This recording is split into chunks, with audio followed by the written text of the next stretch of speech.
ஒருவருடைய கையை பார்த்தவுடன் ஆயில் ரேகை வருது சார்.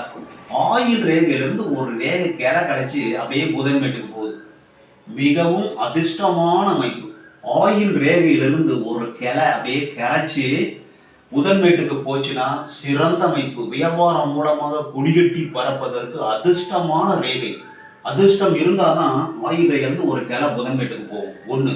ரெண்டாவது, இது புதன்மேட்டுக்கு போகும்போது அது புதன் ரேகையும் ஆயிரும். அப்ப செரிமான பிரச்சனை, ஆரோக்கியம் தடைபடும்.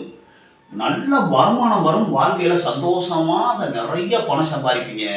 இருந்தாலும் செரிமான பிரச்சனை, வயிற்று பிரச்சனை வருவதற்கு வாய்ப்புண்டு. அப்படி இல்லை சார்னா நரம்பு பிரச்சனை, இல்லைன்னா உடல் நலம் பாதிக்கப்படும். வியாதி கண்டிப்பா வரும். புதன்மேட்டுக்கு எந்த ரேகை போனாலும் உடல் நலம் பாதிக்கப்படும். இருந்தாலும் ஆயில் ரேகையிலிருந்து ஒரு கிளை கழிச்சு போகும்போது அதிர்ஷ்டம் கண்டிப்பா தேவைக்கு அதிகமாக பொருள்